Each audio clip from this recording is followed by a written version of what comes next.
হুদায়বিয়ার সন্ধি।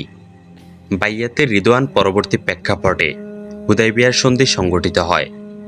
মুসলমানগণ যখন সন্ধি ও মদিনায় ফিরে যাওয়ার খবর শুনলেন এবং দেখলেন আল্লাহর রাসূল এটাই মেনে নিয়েছেন, তখন তাদের কষ্ট বেড়ে গেল। ওমর রাদিয়াল্লাহু আনহু উপস্থিত হলেন আবু বকর রাদিয়াল্লাহু আনহুর কাছে। উত্তেজিতভাবে জানতে চাইলেন, রাসূলুল্লাহ কি আমাদেরকে বলেননি আমরা বাইতুল্লাহ যাব এবং তাওয়াফ করব? আবু বকর রাদিয়াল্লাহু আনহু জবাবে বললেন, হ্যাঁ বলেছিলেন, কিন্তু তিনি এটা বলেননি এবছরই তা তোমরা করবে। চুক্তি সম্পাদনের পর রাসূল সাল্লাল্লাহু আলাইহি ওয়াসাল্লাম পশু জবাই এবং মাথা মুন্ডন করতে তৎপর হলেন। এসব দেখে সাহাবাইকেরাম অধিক ব্যথিত হলেন, কেননা মদিনা থেকে বের হওয়ার সময় তাদের কল্পনাও ছিল না তারা বাইতুল্লাহ তাওয়াফ করতে পারবেন না।